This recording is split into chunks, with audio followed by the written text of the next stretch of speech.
Assalamualaikum warahmatullahi wabarakatuh. Ketemu lagi sama Abang, Kakak Tia, Umi Diwanti. Oke, hari ini kita mau membahas tentang mengharap rahmat Allah dan tidak berputus asa dari rahmatnya ya teman-teman. Nah, jadi di sini ada namanya ar-roja. Pernah dengar ar-roja enggak? enggak pernah. Belum ya. Nah, jadi ar-roja itu adalah berbaik sangka kepada Allah. Jadi kita harus berbaik sangka kepada Allah. Nah, di antara tanda baik sangka kepada Allah adalah mengharapkan rahmat, mengharapkan jalan keluar dan ampunan serta pertolongan dari Allah saja. Pernah nggak kita punya masalah? Terus kita itu berharapnya kepada siapa yang menyelesaikan masalah? Biasanya sih Allah. Nah, iya. Pada saat kita punya masalah, kita sedih, kemudian kita berharap sama Allah, kita berdoa sama Allah, dan kita yakin Allah itu insya Allah akan memberikan jalan keluar bagi kita. Nah, itu adalah salah satu ciri orang yang roja atau orang yang berbaik sangka. Nah, berbaik sangka ini sama loh kayak takut sama Allah. Apa hukumnya? Iya, ternyata. Iya, ternyata berbaik sangka kepada Allah itu hukumnya juga wajib. Jadi kita nggak boleh, misalkan kita dapat musibah, ya Allah, Allah tega bener, masa Anda dapat musibah lagi. Nah, itu berarti berdosa nggak kalau begitu?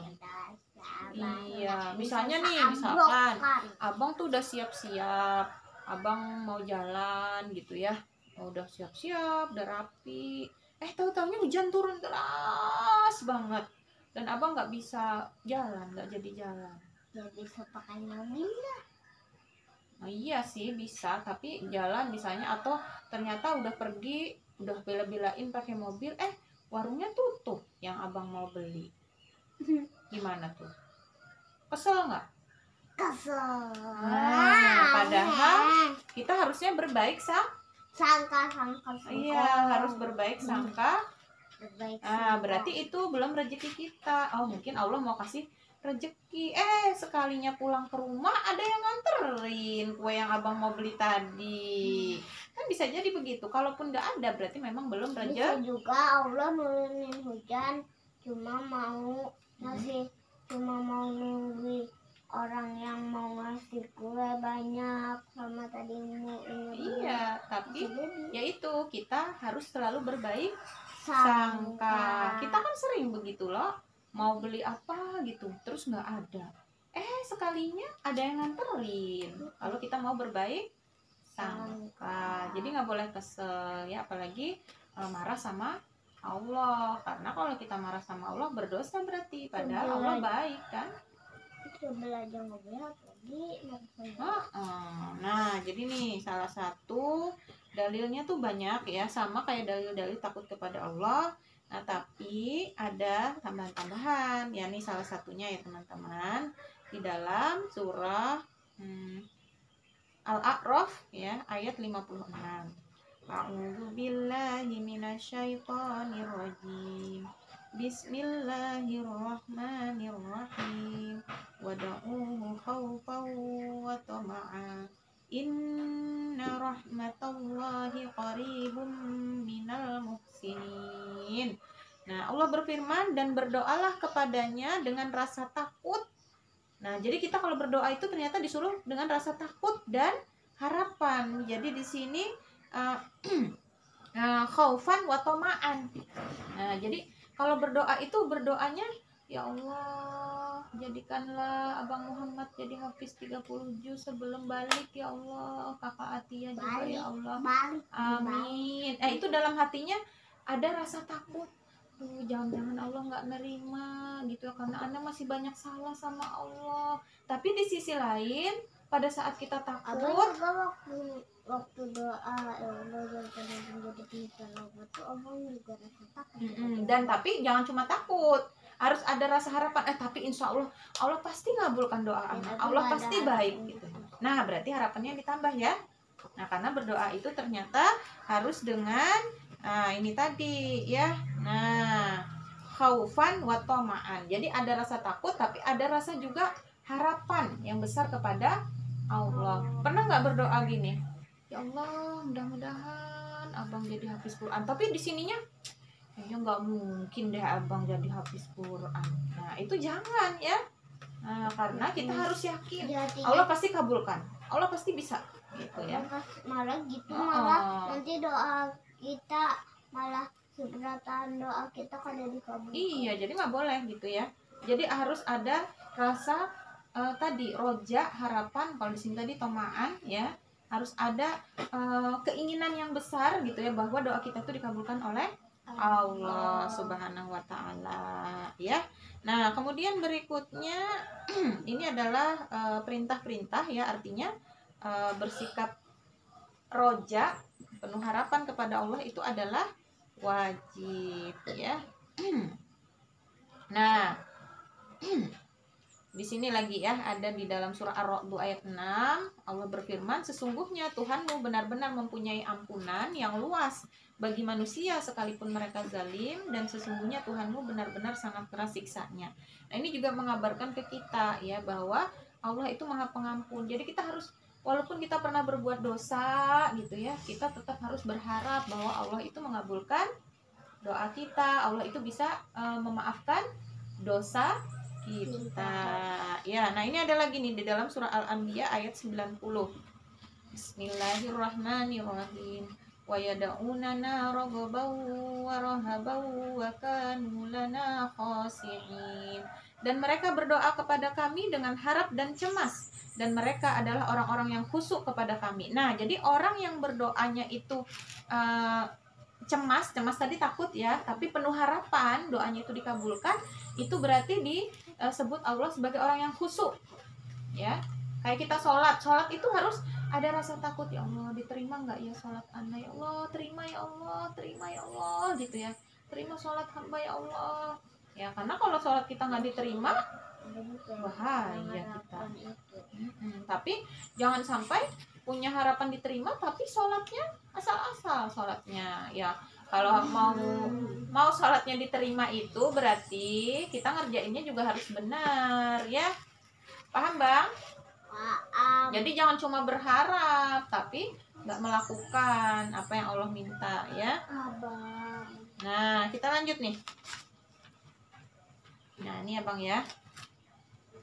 Bismillahirrahmanirrahim. Nah, ini hadis ya. Nah, sekarang hadis ya, dalil-dalilnya. Nah, salah satunya hadis riwayat Muslim. Nah, yang artinya la yamutunna ahadukum illa wa huwa yusinudzanna billahi azza wa jalla. Tidak boleh mati salah seorang di antara kalian kecuali dalam keadaan berbaik sangka kepada Allah. Jadi kita tuh nggak boleh, misalnya ya kita hidupnya banyak sedihnya, misalnya ya banyak kita hidupnya juga nggak jadi orang kaya gitu, terus ya ampun kok hidupku susah bener ya, udah nggak punya banyak duit, sakit-sakitan, sekarang mau mati lagi misalnya. Astagfirullahaladzim, nggak boleh kayak gitu ya. Itu yang penting kita Islam. Nah betul, yang penting kita tuh Islam, itu sudah harus disyukuri ya kan Bang. Itu sudah karunia paling besar dari Allah. Adanya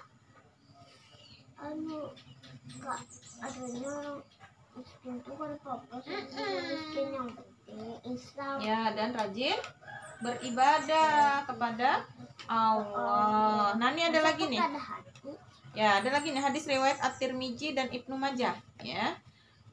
Di sini dari Anas radhiyallahu anhu, sesungguhnya Nabi masuk untuk menemui seorang pemuda yang sedang sakaratul maut. Nih ada seorang pemuda Bang yang sakaratul maut. Tahu nggak sakaratul maut? mau mati Ya, mau meninggal dunia ya. Nah, kemudian Rasulullah bersabda kepada orang tadi, bagaimana keadaanmu? Nah, pemuda itu berkata, ya Rasulullah Shallallahu Alaihi Wasallam, aku mengharapkan rahmat Allah dan aku sangat takut akan dosa-dosaku. Nah, kemudian Rasulullah bersabda, la yajtami ani fi qalbi abdin fi mithli hadzal mautini ila aqtahullaha ma yarju wa amanahu mimma yakhafu ya. Nah, jadi kata Rasulullah ya, tidaklah takut dan roja itu berharap ya, berkumpul dalam hati seorang hamba dalam keadaan seperti ini kecuali Allah akan memberikan kepadanya apa-apa yang diharapkannya dan akan memberikan keamanan kepadanya dari perkara yang ditakutinya. Masya Allah. Jadi ketika orang itu takut ya kepada Allah, kemudian dalam hatinya juga berharap Allah itu mengampuni dosa-dosanya, maka kata Rasulullah ini, ya Allah akan memberikan kepadanya apa-apa yang diharapkannya. Masya Allah. Misalnya, ya Allah, dosa hamba banyak, hamba bertaubat ya Allah, hamba takut ya Allah, terima ya Allah amal ibadah hamba ya Allah, berikan tempat yang baik di sisimu ya Allah. Nah, insya Allah kalau itu benar-benar dari hati yang paling dalam, kita tulus, dan nanti Allah akan mengabulkan apa yang kita inginkan. Nah, kenapa? Karena di sini adalah gini ya. Ya Allah berfirman dalam hadis riwayat Ahmad dengan sanad hasan dan Ibnu Hibban dalam kitab sahihnya, yaitu Qallallahu ja'ala wa ala, Allah berfirman, ya ana inda dzanni abdi bi. Ya, nah, jadi aku tergantung pada prasangka hambaku, kata Allah. Jadi kalau abang berprasangka abang pasti bisa jadi hafiz Quran dan pencipta robot hebat misalnya, terus abang belajar sungguh-sungguh, insya Allah bisa nggak? Bisa, karena Allah berada dekat pada prasangka hamba kita. Tapi kita harus yakin loh ya, yakin itu adanya di dalam hati kita. Nah, kadang kita ngomong aja yakin, tapi di sininya yakin nggak? Karena orang yang yakin itu pasti akan mengusahakan. Yalah, kalau orang mau jadi penghafal Quran, kerjaannya tiap hari menghafal apa main HP? Pasti menghafal. Kalau dia mau menjadi penghafal Quran tapi kerjaannya main HP, berarti dia nggak yakin jadi penghafal Quran. Benar nggak? Iya. Nah, maka hari ini kita harus menghafal, ya kan Bang? Hari ini kita lanjutkan. Yuk, ya kan? Nah, kan mau jadi penghafal Quran sambil main puzzle biar melatih bikin robot. Menggambar-gambar juga boleh, karena kan biasanya robot sebelum dibikin tuh digambar-gambar dulu. Ya kan? Mau kayak apa nanti bikinnya. Nah, jadi Allah itu tergantung pada prasangka hambanya. Nah, jadi inna dzanna khairan falahu. Nah, jika seseorang itu berbaik sangka, maka baginya baik sangka itu, gitu ya. Nah, wa in dzanna sarran falahu juga ya. Jadi kalau dia itu berprasangka buruk, buruk juga. Misalnya tadi ya, apa ya? Misalnya kita mau pergi tadi tuh. Terus abang sudah berprasangka buruk, kayaknya bakal nggak ada deh. Nah, itu bisa nggak ada bujuran. Ya loh. Jadi kita harus berbaik sangka. Nah, dan bukan cuma itu ya, bahayanya lagi nih, kalau kita itu nggak berbaik sangka ya, itu bahaya loh. Nah, jadi ini ada ancaman dari Allah ya. Nah, yang pertama ini hadis riwayat Ahmad ya. Ada 3 golongan manusia yang tidak akan ditanya di hari kiamat. Ini maksudnya nggak akan ditanya tuh, nggak dihisap lagi, sudah langsung plung masuk ke dalam neraka. Yang pertama yaitu manusia yang mencabut selendang Allah. Sesungguhnya selendang Allah adalah kesombongan dan kainnya adalah al-izzah atau keperkasaan. Nah, jadi orang yang sombong, itu dia mengambil selendang Allah, karena yang boleh sombong tuh hanya Allah. Maka dia nanti nggak ditanya-tanya lagi. Orang sombong itu semuanya nanti amal ibadahnya debu. Debu tapi ditiup sama Allah. Iya, nggak ada timbangannya. Nah, yang kedua adalah manusia yang meragukan perintah Allah. Misalnya perintah menutup aurat. Masa sih nutup aurat itu wajib? Enggak, itu kan zaman dulu Mirip doang. sama kayak itu. Mirip sama yang anak. Jangan sebut nama ya. Mirip sama kayak yang pengajian yang waktu itu. Sama contohnya. Ya, oke ya. Jadi nggak boleh meragukan. Misalnya kita tuh wajib loh, misalnya sholat. Masa sih sholat wajib? Buat apa sih sholat? Cuma begini misalnya lah. Nah, itu meragukan. Atau misalnya riba itu haram, nggak boleh. Masa sih? Allah mau pengampun aja. Kalau susah gini, zaman sekarang kalau nggak kredit riba, nggak bisa punya mobil, bisa punya rumah. Masa sih nggak boleh? Nah, meragukan. Atau misalnya ya, sekarang kita wajib memperjuangkan kembali tegaknya hukum-hukum Allah, supaya apapun ya yang kita lakukan oleh manusia di dunia ini, baik kita di rumah, di jalan, di mana saja, itu harus memakai hukum Allah. Itu ada yang meragukan. Kecuali kayak ini, dan ada satu nggak tahu itu emang boleh. Nah, mak satu orang ini mau ngasih tahu ke sini. Nah, habis itu ini tuh bilangnya tuh anu apa itu, oh iya itu habis itu ini tebakan kalau ini dapat. Nah iya, misalnya kayak tadi Jarumi menegakkan kembali hukum-hukum Allah. Nah kemudian tuh ada yang ragu, nggak bisa, itu tuh cuma zaman dulu, kalau sekarang nggak bisa itu dipenuhi misalnya, itu kan berarti dia ragu ya, nggak terima dengan perintah Allah. Padahal yang harusnya kayak kata abang tadi, kalau disampaikan, oh iya betul ya, disampaikan lagi, didakwahkan kembali itu yang betul ya kan bang, bukan malah meragukan ya. Nah berikutnya nah hadis berikutnya ya nih hati-hati, makanya nggak boleh ya, kita wajib nih berbaik sangka, kalau nggak nanti kita tadi termasuk yang tidak ditanya sama Allah. Oh satu lagi ya, manusia yang tidak putus harapan dari rahmat Allah. Nah manusia yang putus harapan dari rahmat Allah, nah itu tadi termasuk yang nggak ditanya. Nah kemudian dalam hadis lain di sini Rasulullah pernah menyampaikan ya dari Ibnu Abbas, ada seorang laki-laki berkata, ya Rasulullah, apakah dosa besar itu? Rasulullah bersabda, asyarku billah. Yang pertama adalah musyrik kepada Allah atau menduakan Allah. Jadi dia percaya sama Allah, dia Islam. Tapi kalau dia ada kesulitan, dia juga berharap dari orang lain, misalnya dari manusia atau dari nauzubillah dari dukun misalnya ya. Nah, itu berarti dia percaya juga sama yang lain. Itu namanya musyrik. Musyrik itu menduakan Allah.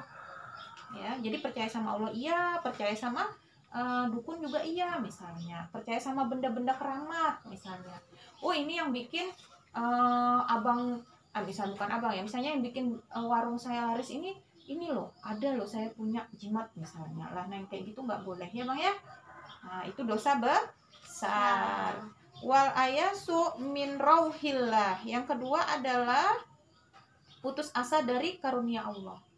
Jadi merasa kayaknya dosaku terlalu banyak misalnya ya, kayaknya aku nggak mungkin diampuni lagi, akhirnya dia malah nggak mau baik sekalian, udahlah aku jahat aja sekalian, kayaknya dosaku nggak diampuni juga. Itu nggak boleh ya. Tadi kan udah ada hadis sebelumnya, sebesar apapun dosa kita, kalau kita mau minta ampun sama Allah, bertaubat dan berusaha memperbaiki diri, insya Allah diampuni sama Allah. Nah yang berikutnya adalah wal qautu min rahmatillah ya, putus asa dari rahmat Allah. Jadi kita tuh harus roja, penuh harapan kepada Allah ya. Nah berikutnya terakhir ya, nah ini hadis terakhir, sebenarnya banyak ya hadisnya, cuma sebagian milewatin ya. Nah yaitu ini diceritakan para rasul itu tidak pernah putus harapan dari pertolongan Allah dan jalan keluar dari Allah. Mereka hanya putus harapan dari keimanan kaumnya.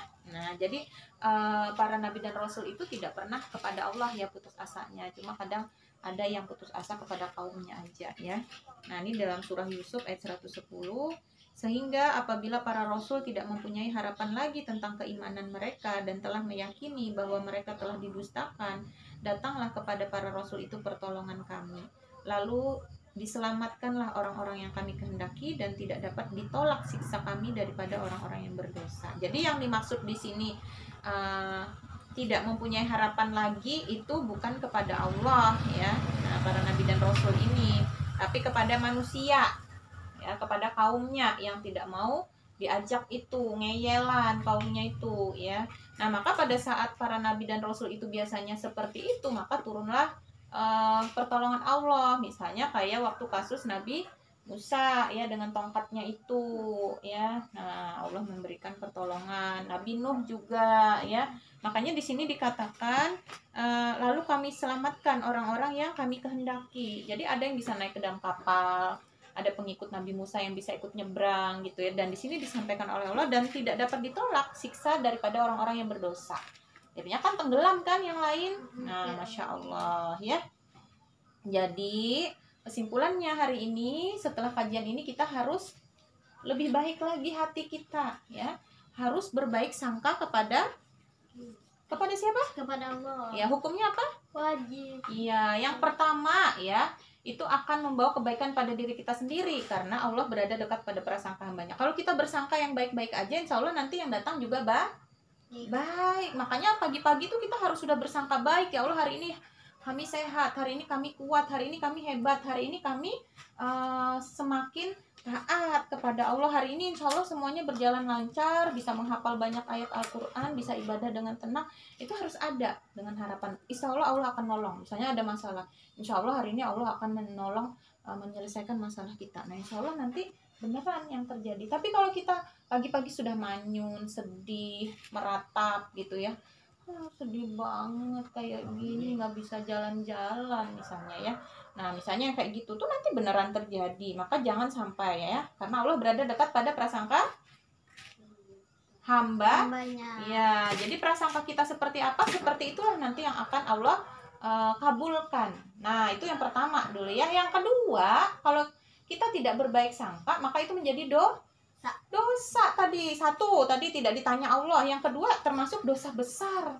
Nauzubillah min dzalik. Jadi sudahlah di dunia nanti dapatnya yang jelek-jelek, di akhirat nanti dapat jelek lagi, neraka. Nah, oke teman-teman, sampai di sini dulu ya. Semoga kita semakin semakin baik ya, semakin bisa menata hati kita dan perilaku kita. Semoga di bulan Ramadan ini kita menjadi orang yang lebih baik lagi. Sampai jumpa, sampai ketemu besok. Jangan lupa like, share dan subscribe. Wabillahi taufiq wal hidayah. Wassalamualaikum warahmatullahi wabarakatuh. Dadah.